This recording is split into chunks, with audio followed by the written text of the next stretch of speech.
péchés sont devant nous, efface nos fautes.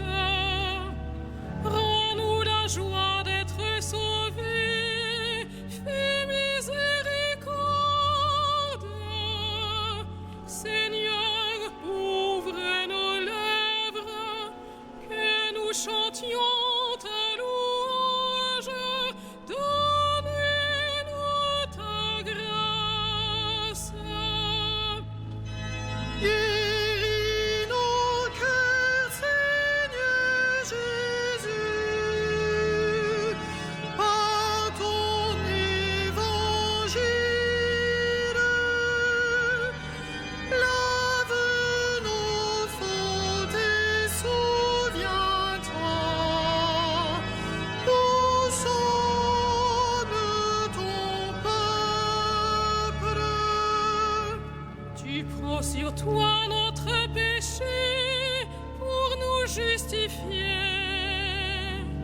Tu viens toujours à notre secours, sois notre refuge. Revenons au Seigneur, il est tendresse et pitié, le Dieu qui nous sauve. Guéris nos cœurs, Seigneur Jésus, par ton évangile. Lave nos fautes et souviens-toi. Nous sommes ton peuple.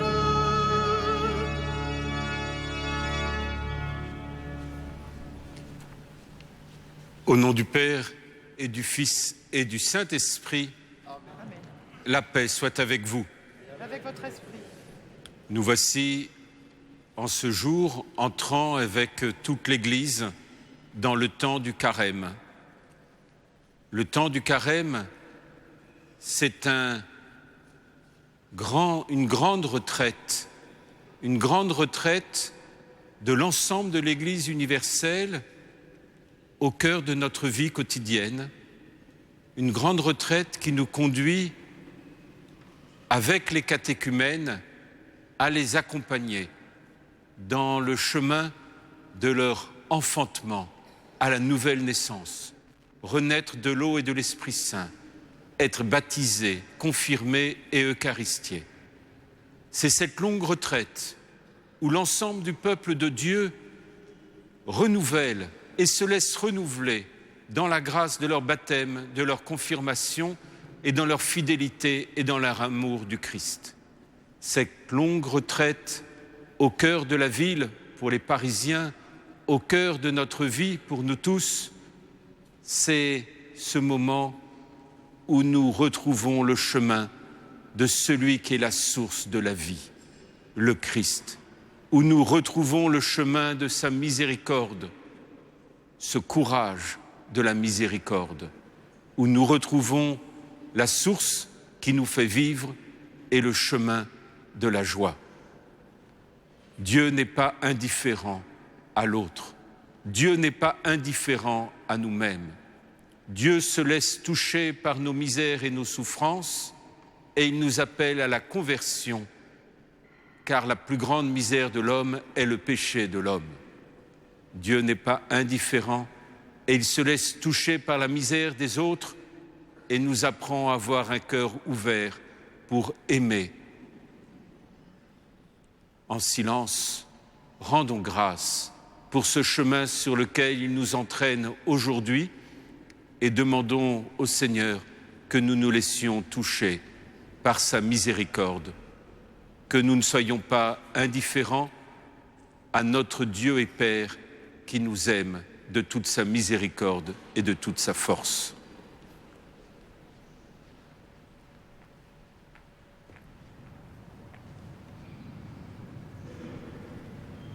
Prions le Seigneur. Accorde-nous, Seigneur, de savoir commencer saintement, par une journée de jeûne, notre entraînement au combat spirituel. Que nos privations nous rendent plus forts pour lutter contre l'esprit du mal, nous t'en prions. Par Jésus-Christ notre Seigneur et notre Dieu, qui vit et règne avec toi, Père, dans l'unité de l'Esprit Saint, un seul Dieu, hier, aujourd'hui et dans les siècles des siècles.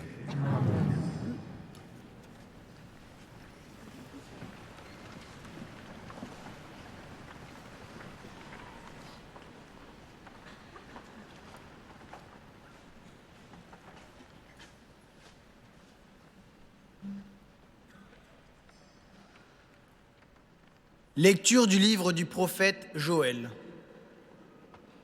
Maintenant, oracle du Seigneur, revenez à moi de tout votre cœur, dans le jeûne, les larmes et le deuil. Déchirez vos cœurs et non pas vos vêtements, et revenez au Seigneur votre Dieu, car il est tendre et miséricordieux, lent à la colère et plein d'amour, renonçant au châtiment.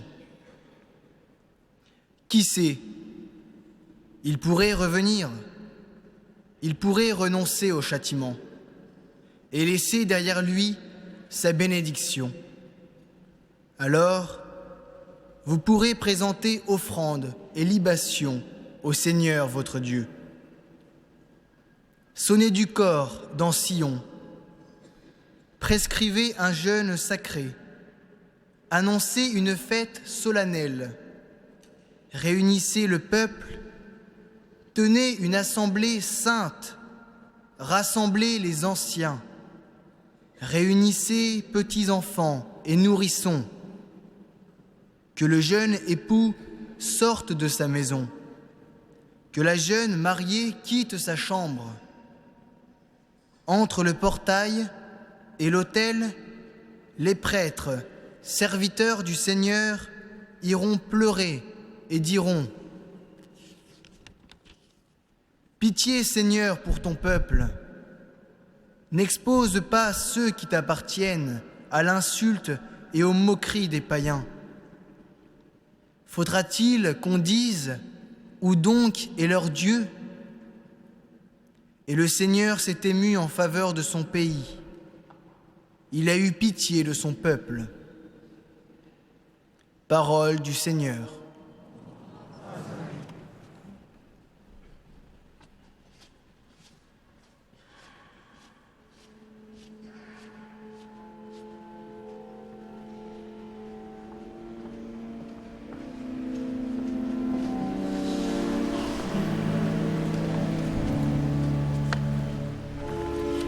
Pitié, Seigneur, car nous avons péché.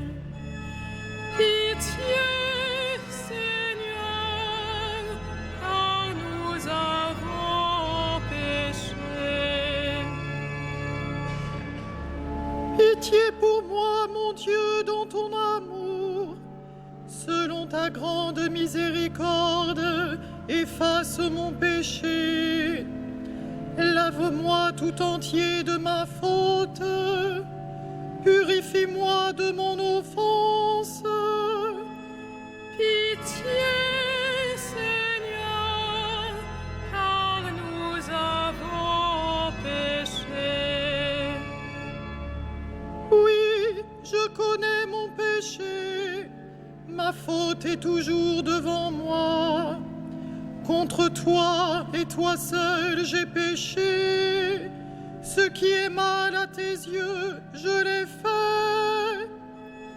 Pitié, Seigneur, car nous avons péché.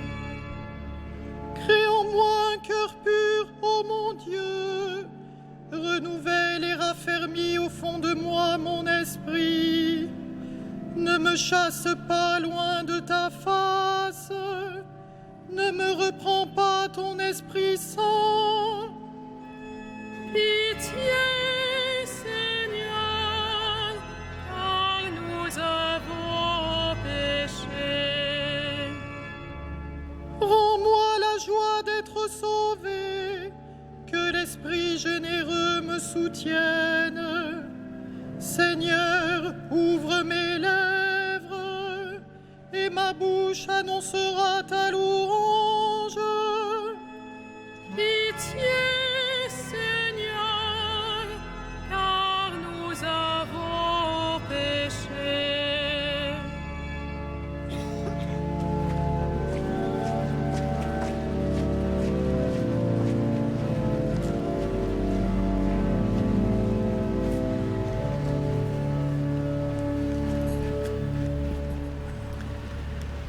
Lecture de la deuxième lettre de Saint Paul, apôtre aux Corinthiens.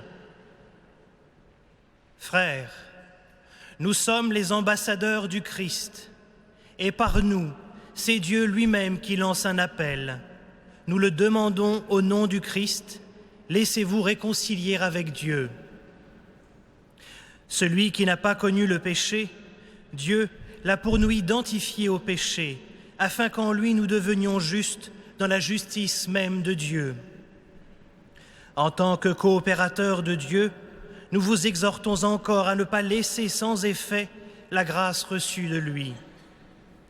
Car il dit dans l'Écriture, « Au moment favorable, je t'ai exaucé, au jour du salut, je t'ai secouru. » Le voici maintenant le moment favorable, le voici maintenant le jour du salut. Parole du Seigneur.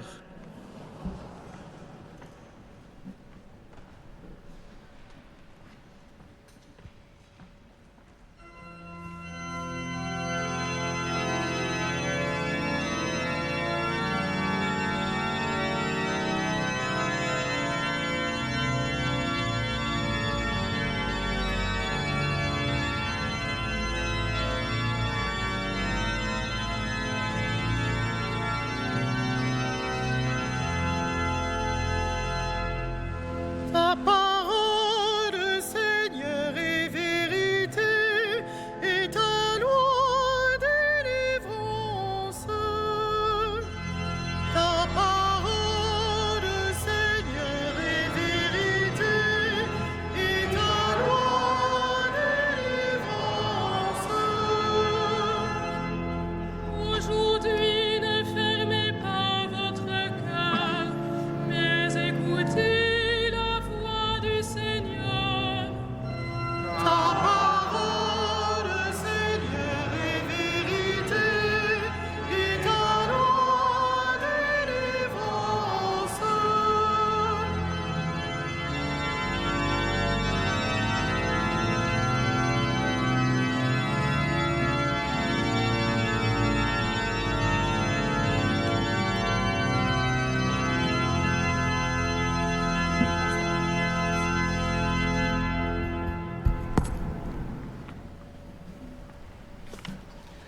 Le Seigneur soit avec vous.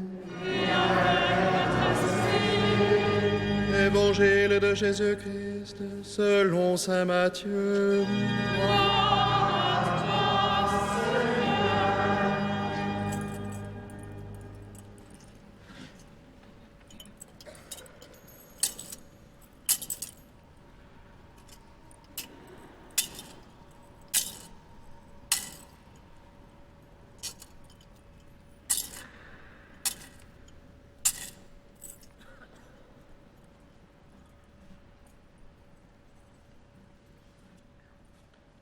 En ce temps-là, Jésus disait à ses disciples, « Ce que vous faites pour devenir des justes, évitez de l'accomplir devant les hommes pour vous faire remarquer.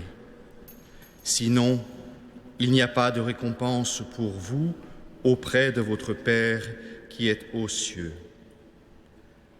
Ainsi, quand tu fais l'aumône, ne fais pas sonner la trompette devant toi, comme les hypocrites qui se donnent en spectacle dans les synagogues et dans les rues, pour obtenir la gloire qui vient des hommes.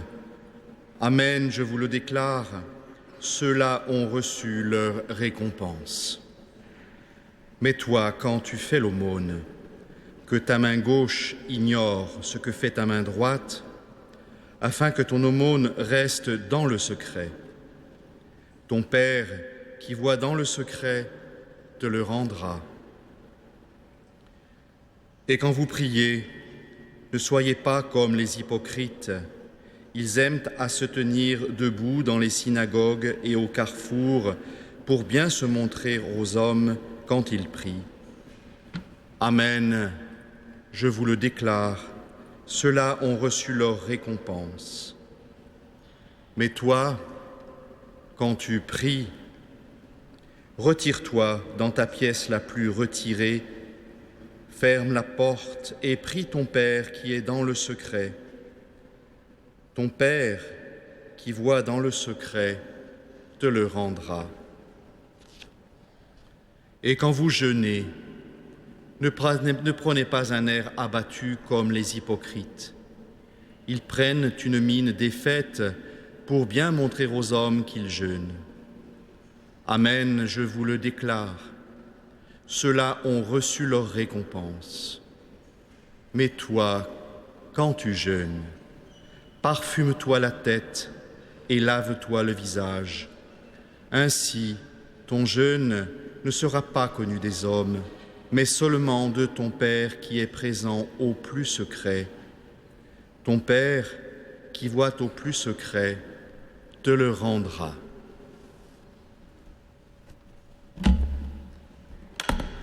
Acclamons la parole de Dieu.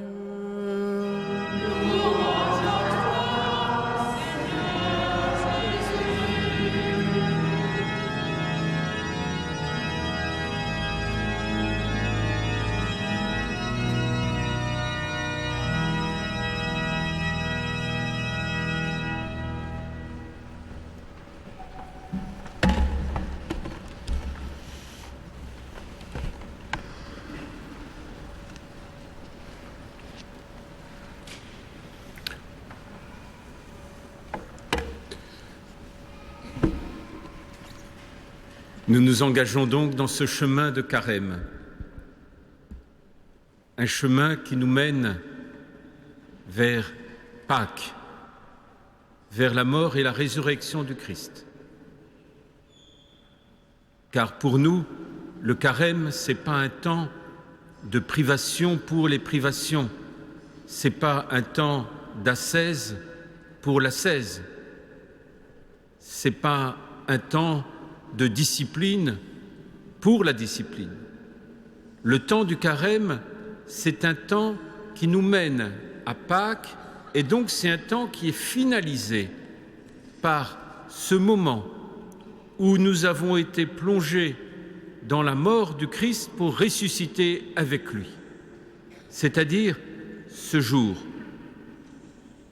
où nous avons reçu le baptême, où nous avons pu dire avec toute l'Église et unis au Christ, nous avons dit à Dieu notre Père. Nous nous sommes reconnus comme fils de Dieu, car lorsque nous disons notre Père, nous disons Seigneur Dieu notre Père, je suis ton fils à qui tu donnes la vie. Et donc tout ce chemin du carême, cette grande retraite dans la ville où nous accompagnons les catéchumènes, les centaines de catéchumènes sur Paris, les milliers de catéchumènes adultes en France, c'est ce temps où nous nous laissons renouveler dans la grâce d'être fils de Dieu, fille de Dieu. Et au cœur même de ce texte d'évangile, lorsque vous le relirez dans votre Bible, vous verrez qu'il y a la prière du Notre Père.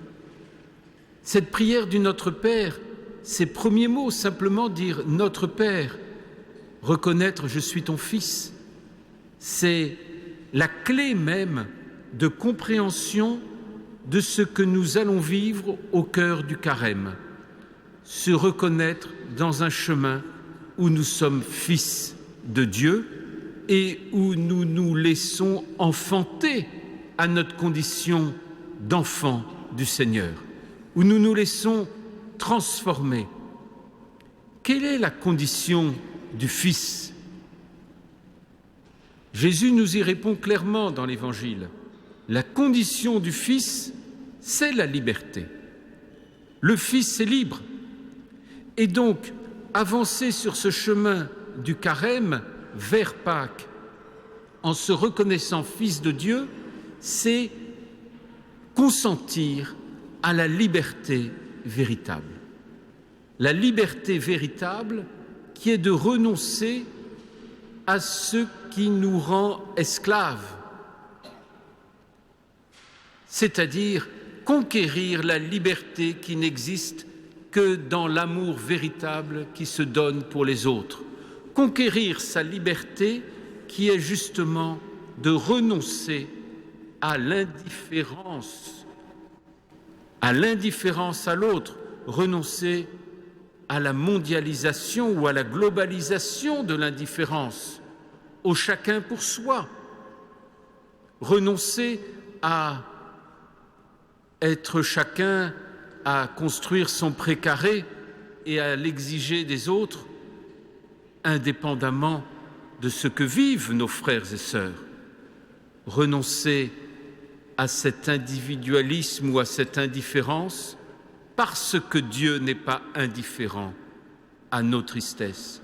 Dieu n'est pas indifférent à nos misères, à nos souffrances, à nos cris, à nos angoisses. Notre Dieu est un Dieu qui entend les cris de ses fils, de ses enfants, de ses filles. Il entend ce que nous portons en nous comme blessure, comme souffrance, comme appel. Notre Dieu n'est pas indifférent et nous qui sommes les ambassadeurs du Christ, nous dit saint Paul, nous avons à porter cette manière dont Dieu touche notre cœur et vient rejoindre notre cœur, nous avons à la porter les uns aux autres. Quel est le chemin qui nous est proposé pour avancer sur ce chemin de fils et de filles, pour se laisser renouveler dans cette dignité qui nous a été donnée au baptême d'être enfants de Dieu, cette réconciliation entre Dieu le Père et l'homme? La première règle, c'est le mot qui revient si souvent dans le texte d'évangile que nous avons entendu. C'est que ce que tu fasses reste dans le secret, ton Père qui voit dans le secret te le rendra.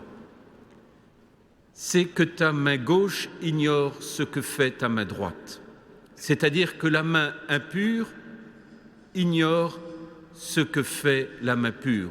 Ou si je le traduis encore autrement, que l'orgueil ne vienne pas se saisir de ce que tu fais de bien. Que l'orgueil ne vienne pas se saisir, ne vienne pas s'approprier, que nous ne nous approprions pas le bien que nous faisons dans notre vie. Que nous ne prenions pas appui sur nous-mêmes pour construire notre vie, mais que notre vie trouve son roc, son défenseur, sa force en s'appuyant sur la miséricorde du Père et non pas sur la manière dont notre main gauche se saisirait de ce que nous avons fait de bien avec notre main droite. La dimension du Père qui voit dans le secret, c'est cette dimension de l'amour qui reconnaît l'amour, qui n'a pas besoin qu'on sonne de la trompette devant ce que nous faisons, qui n'a pas besoin que nous allions faire des grandes affiches pour dire « Voyez comme ce que je fais est bien ». Non, voyez comme j'ai besoin de l'amour, de la miséricorde et du pardon de Dieu. Le deuxième appel, c'est l'appel à l'aumône, le partage. Il peut avoir beaucoup de visages, l'aumône, mais simplement, si nous l'appelions renoncer à l'idolâtrie, c'est-à-dire renoncer à ce que l'on croit posséder et qui nous possède. Quel est le lieu de notre idolâtrie ou quel est le lieu de notre esclavage? Et donc quel est ce lieu où nous voulons renoncer à notre idolâtrie ou à notre esclavage pour retrouver le lieu de la liberté des enfants de Dieu? Pour certains, ce bien créé qui nous rend esclaves ou idolâtres, ça peut être l'argent. Comment je vais partager avec mon frère ou ma sœur qui a faim? Comment est-ce que je vais entrer dans une relation en me laissant toucher par l'autre et en partageant avec l'autre? Ça peut être un hédonisme, c'est-à-dire une appropriation de l'autre pour un culte du plaisir. Comment je vais apprendre à renoncer à faire de l'autre un objet de séduction pour faire de la relation à l'autre une relation vraie entre sujets libres qui sont capables de dire l'un à l'autre un vrai je comme sujet de son action. Mais cette idolâtrie, elle a aussi le visage très clair. Est-ce que parfois il n'arrive pas que lorsqu'on rentre chez soi le soir après avoir travaillé, très vite après le dîner, on ouvre son ordinateur? Et combien de couples se retrouvent entre deux écrans d'ordinateur pendant plusieurs soirées par semaine? Est-ce qu'il n'y a pas là un facteur de fascination et qu'il n'y a pas une idolâtrie où on est plus attiré par ce qui est loin que par celui qui est proche de nous et qui est notre conjoint ou nos enfants? Est-ce qu'il n'y a pas là une autre forme d'idolâtrie?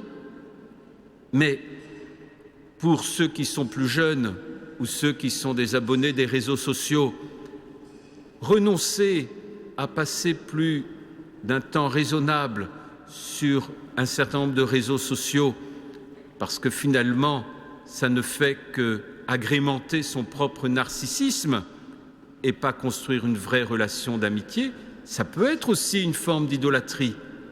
Mais ça veut dire que pour reconquérir notre dimension de fils, de fille, notre condition de liberté, il faut passer à la relation vraie à l'autre, à la manière dont on rentre dans un service les uns aux autres, dans la vérité de la relation concrète, pour que les relations virtuelles soient l'expression de relations concrètes et non pas simplement de relations imaginaires dans lesquelles on se projette pour éviter de vivre le concret de notre vie. Alors l'aumône sera un vrai partage de la charité de Dieu. Le deuxième appel, c'est la prière. La prière chrétienne, c'est une relation d'amour, la relation d'un fils à son père, la relation où simplement, c'est pas compliqué, il suffit de parler à Dieu. Il suffit que nous nous arrêtions et que nous parlions à Dieu. Il m'avise, je l'avise. Je l'avise, il m'avise. Nous parlons, nous lui racontons, nous lui disons et il me répond. Il me répond dans sa parole, il me répond dans les mouvements de mon cœur, il me répond et me fait dialoguer, il me fait entrer en nous-mêmes, non pas dans une relation de soumission, mais dans une relation de communion à l'amour. C'est une relation d'amour. Et peut-être que le carême peut être le temps aussi de retrouver la source commune dans un couple, en prenant le temps d'une prière de couple, ou peut-être d'une prière de famille. Pas la peine qu'elle soit très longue, pas la peine de trouver une exigence plus grande que ce qui est raisonnable, mais peut-être simplement retrouver la source commune de ce qui fait le sacrement du mariage, retrouver le chemin et l'éducation à la source de la vie en priant avec ses enfants, retrouver ce qui fait le fait que l'amour n'est pas une idée mais une relation à quelqu'un. C'est une relation d'amour vrai, la prière. Et donc ça vaut la peine pendant ce carême de retrouver la source qui fait de nous des fils pour que le jour de Pâques nous puissions nous écrier notre Père avec joie. Et le troisième appel de ce texte d'évangile, c'est le jeûne. Soyez raisonnables avec le jeûne, mais quelquefois nous sommes un peu trop raisonnables et nous l'oublions un peu. C'est plus facile d'en parler que de le faire parfois. Et puis le jeûne n'est pas l'occasion d'une cure d'ascèse alimentaire. Le jeûne, c'est pour aimer plus. c'est pour aimer mieux. Mais ça peut nous demander de travailler sur notre relation à notre propre corps. Comment nous vivons la relation de notre corps? Est-ce que c'est mon corps qui est serviteur de la vie de Dieu? Est-ce que mon corps obéit à la dynamique de l'âme, à la dynamique de la vie de Dieu? Est-ce que je fais de mon corps le langage de l'amour de Dieu pour les autres, le langage de l'amour de Dieu que je reçois de Dieu? Est-ce que je fais de mon corps le langage d'un corps qui va être appelé à ressusciter? Est-ce que je fais de mon corps l'ambassadeur du Christ? Ou bien est-ce que j'asservis mon corps à ma volonté propre, asservissant en quelque sorte mon corps, asservissant mon âme à mon corps, comme si mon corps était sans valeur, simplement un instrument ou un objet à satisfaire? Comment l'unité de ma personne est engagée dans la dimension du jeûne, c'est-à-dire dans ma relation âme, esprit et corps? C'est ça qui est en jeu, et le critère, c'est l'amour vrai. C'est la manière dont, avec mon corps et dans ma relation à mon corps, je n'en fais pas mon propre narcissisme, ma propre manière de me regarder dans le miroir de mon apparence, car le miroir de mon apparence ne me satisfera jamais. La seule chose qui va me satisfaire, c'est le miroir de ma vérité intérieure qui est le Christ. Et donc, le jeûne, c'est vraiment adopter, éduquer son corps à être le langage de l'amour vrai pour soi et pour les autres, et faire du coup de la relation à l'autre le signe d'un Dieu qui n'est pas indifférent aux autres, car c'est un Dieu qui m'a rejoint et qui m'a sauvé jusqu'à mon propre corps. Alors simplement, que ce temps de carême soit bien pour nous tous un désir, une volonté, une finalité. Je veux, Seigneur, devenir vraiment ce que tu as fait de moi, ton fils, ta fille bien-aimée, un enfant de la liberté, servant la liberté des hommes, étant prêt à conquérir cette liberté qui n'est que dans l'amour vrai, dans l'amour donné, dans l'amour livré, dans l'amour du Christ. C'est dans ma relation au Christ que je trouve ma relation vraie à l'amour du Père et que je me découvre fille, fils de Dieu, sauvé, libre. C'est ce chemin-là sur lequel Dieu veut m'enfanter, c'est ce chemin-là sur lequel nous voulons nous engager aujourd'hui en entrant en carême.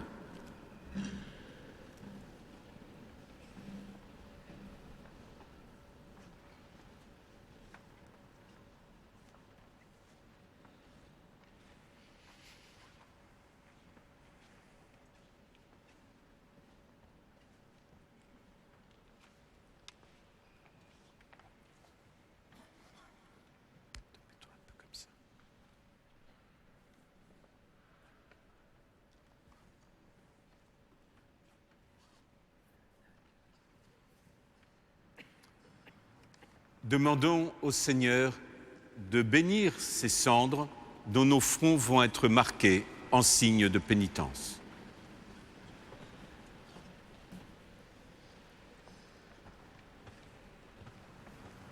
Seigneur notre Dieu, toi qui aimes pardonner à ceux qui s'humilient et veulent réparer leurs torts, prête l'oreille à nos prières. En ta bonté, répands sur tes serviteurs qui vont recevoir les cendres la grâce de ta bénédiction.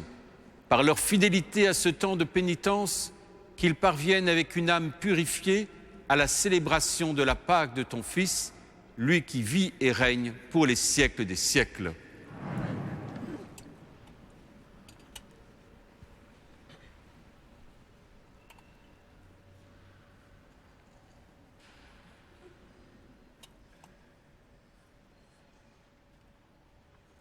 Convertissez-vous et croyez à l'Évangile. Convertissez-vous et croyez en l'Évangile.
Prions ensemble au moment d'offrir le sacrifice de toute l'Église.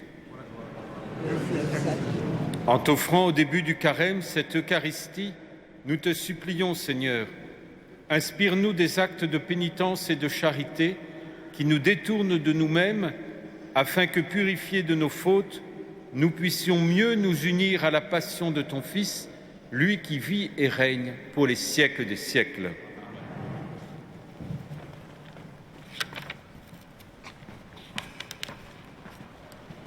Le Seigneur soit avec vous. Élevons notre cœur. Rendons grâce au Seigneur notre Dieu. Vraiment, il est juste et bon de te rendre gloire, de t'offrir notre action de grâce toujours et en tout lieu. À toi, Père très saint, Dieu éternel et tout-puissant, par le Christ notre Seigneur. Car chaque année, tu accordes aux chrétiens de se préparer aux fêtes pascales dans la joie d'un cœur purifié, de sorte qu'en se donnant davantage à la prière, en témoignant plus d'amour pour le prochain, fidèles aux sacrements qui les font renaître, ils soient comblés de la grâce que tu réserves à tes fils. C'est pourquoi avec les anges et les archanges, avec les puissances d'en haut et tous les esprits bienheureux, nous chantons l'hymne de ta gloire et sans fin nous proclamons.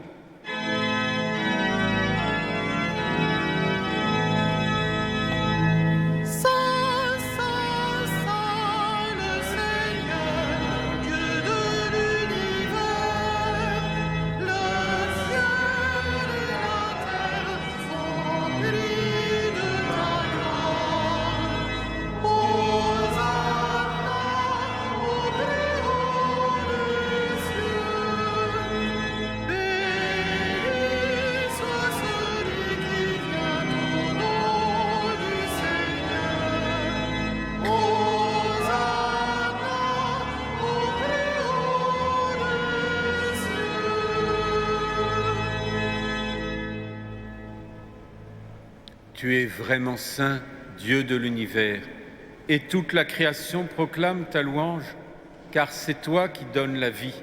C'est toi qui sanctifies toutes choses par ton Fils Jésus-Christ notre Seigneur, avec la puissance de l'Esprit Saint. Et tu ne cesses de rassembler ton peuple afin qu'il te présente partout dans le monde une offrande pure. C'est pourquoi nous te supplions de consacrer toi-même les offrandes que nous apportons.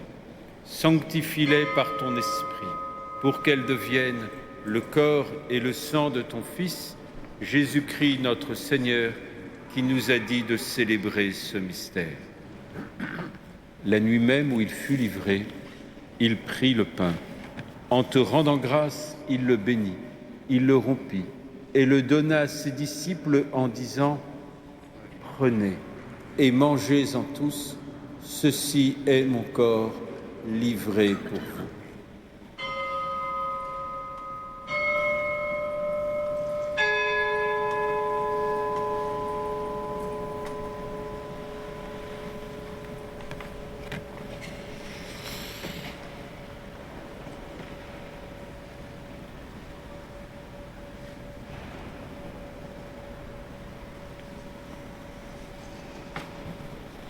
De même, à la fin du repas, il prit la coupe. En te rendant grâce, il la bénit et la donna à ses disciples en disant: Prenez et buvez-en tous, car ceci est la coupe de mon sang, le sang de l'alliance nouvelle et éternelle, qui sera versé pour vous et pour la multitude en rémission des péchés. Vous ferez cela en mémoire de moi.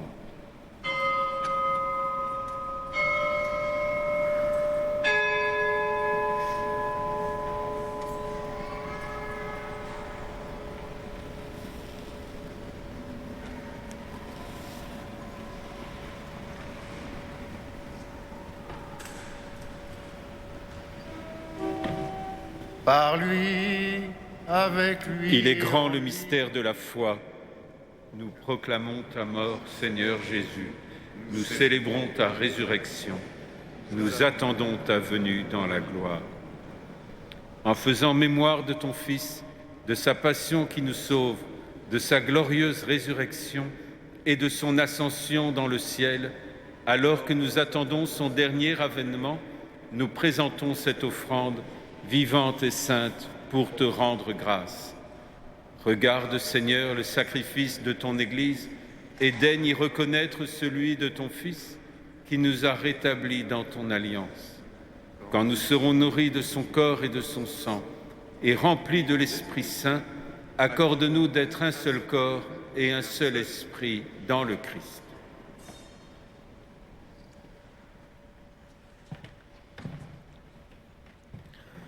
Que l'Esprit Saint fasse de nous une éternelle offrande à ta gloire, pour que nous obtenions un jour les biens du monde à venir, auprès de la Vierge Marie, la bienheureuse Mère de Dieu, de Saint Joseph, son époux, avec les apôtres, les martyrs, Saint Denis et tous les saints, qui ne cessent d'intercéder pour nous.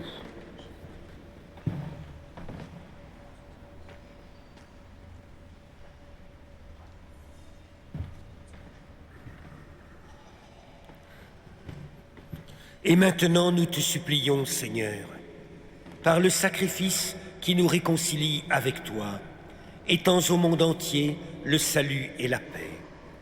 Affermis la foi et la charité de ton Église au long de son chemin sur la terre.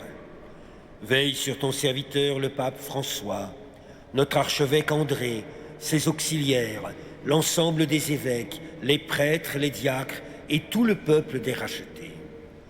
Écoute les prières de ta famille, assemblée devant toi, et ramène à toi, Père très aimant, tous tes enfants dispersés.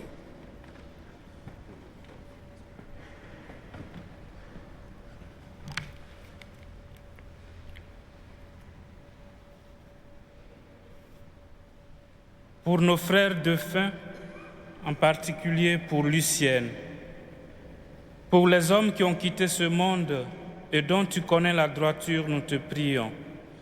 Reçois-les dans ton royaume, où nous espérons être comblés de ta gloire, tous ensemble et pour l'éternité, par le Christ notre Seigneur, par qui tu donnes au monde toute grâce et tout bien. Par lui, avec lui et en lui. À toi, Dieu le Père Tout-Puissant, dans l'unité du Saint-Esprit.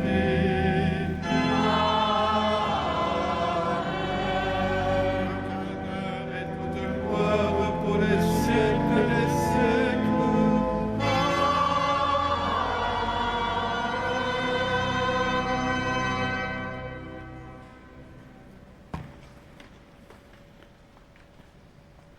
En ce temps de carême, où Dieu nous appelle et nous renouvelle, dans notre condition d'enfants de Dieu, nous osons dire « Notre Père, qui es aux cieux, que ton nom soit sanctifié, que ton règne vienne, que ta volonté soit faite sur la terre comme au ciel. Donne-nous aujourd'hui notre pain de ce jour. Pardonne-nous nos offenses, comme nous pardonnons aussi à ceux qui nous ont offensés, et ne nous soumets pas à la tentation, mais délivre-nous du mal. Délivre-nous de tout mal, Seigneur, et donne la paix à notre temps. Par ta miséricorde, libère-nous du péché, rassure-nous dans les épreuves, en cette vie où nous espérons le bonheur que tu promets et l'avènement de Jésus-Christ, notre Sauveur. Toi qu'appartiennent le règne, la puissance et la gloire pour les siècles des siècles. Seigneur Jésus-Christ, tu as dit à tes apôtres, « Je vous laisse la paix, je vous donne ma paix. Ne regarde pas nos péchés, mais la foi de ton Église. Et pour que ta volonté s'accomplisse, donne-lui toujours cette paix et conduis-la vers l'unité parfaite, toi qui règnes pour les siècles des siècles. » Amen. Que la paix du Seigneur soit toujours avec vous. Frères et sœurs, dans la charité du Christ, donnez-vous la paix. La paix du Christ. La paix du Christ. La paix du Christ. La paix du Christ.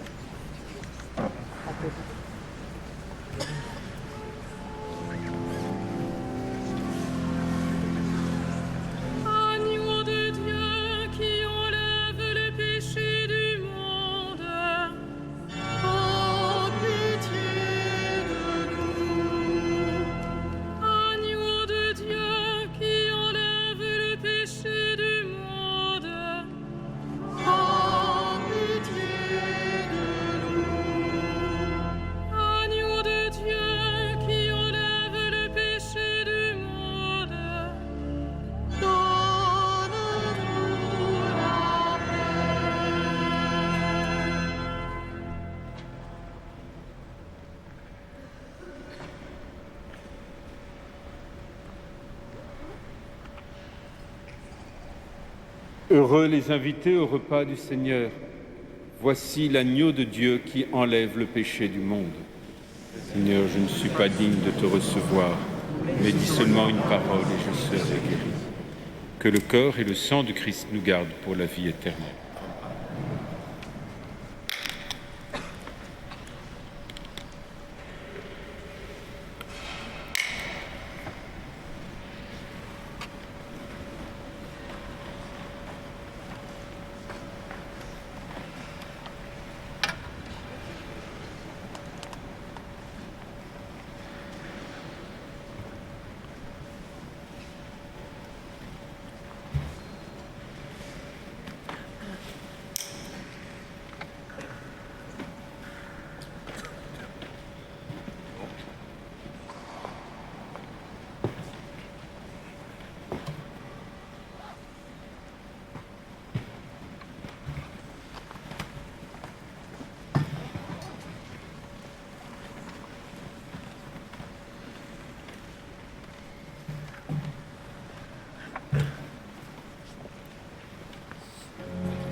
Frères et sœurs, bien-aimés, quelques informations, surtout à partir de la feuille que vous avez entre les mains pour vivre ce temps et ce temps de carême.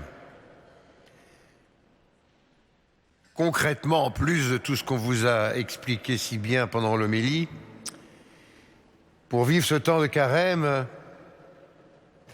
d'abord vendredi, il y a la vénération des reliques de la Passion et de la Sainte Couronne d'Épines, comme tous les vendredis de carême, donc à 15h. Le soir, après la dernière messe, une ostension simple, comme chaque fois pendant notre temps de carême. Pour ce qui est du sacrement de réconciliation, à Notre-Dame, deux prêtres sont la plupart du temps à votre disposition, matin et après-midi, et samedi, dimanche et fête. Et cela en plusieurs langues dans les mesures du possible.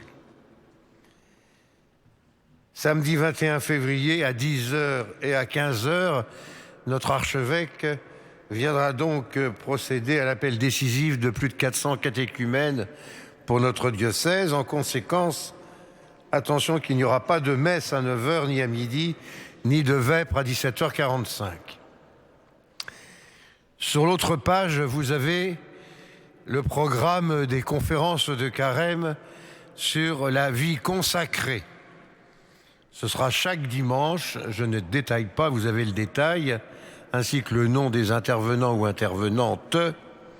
Chaque dimanche à 16h30, ces conférences seront suivies d'un temps de prière et d'adoration, généralement présidé par notre archevêque, entre 17h15 et 17h40. Puis les vêpres à 17h45 et la messe du soir à 18h30. Tout cela sera retransmis en direct sur France Culture et sur KTO et à 21h sur Radio Notre-Dame. Vous avez aussi une proposition pour les offrandes de carême, soit le logement pour les personnes en précarité, soit la construction de l'église Notre-Dame de Galilée à Boukeïa en Israël, soit de soutenir l'action du CCFD à propos de tous responsables de la création. Je ne dis pas plus, vous avez les détails sur votre feuille. Et puis, dernière page, vous pouvez garder aussi tout cela. Vous avez déjà tous les offices, dates, horaires de la grande semaine, la semaine sainte, depuis les rameaux jusqu'au lundi de Pâques. Je vous souhaite à tous et à tous un très très bon carême, que nous soyons tous en communion avec le Seigneur, par lui, avec lui et en lui. Nous mettons debout pour terminer ensemble notre prière.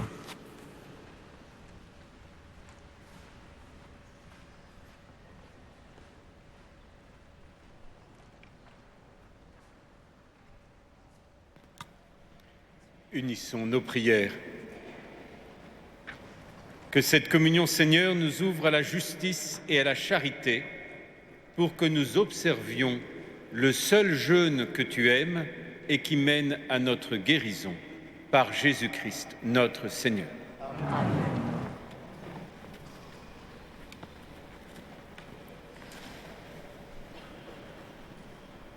Le Seigneur soit avec vous et que Dieu Tout-Puissant vous bénisse, le Père, le Fils et le Saint-Esprit. Amen. Et je souhaite à vous tous, à nous tous, aux téléspectateurs de KTO, un très bon carême. Allez dans la paix de Christ.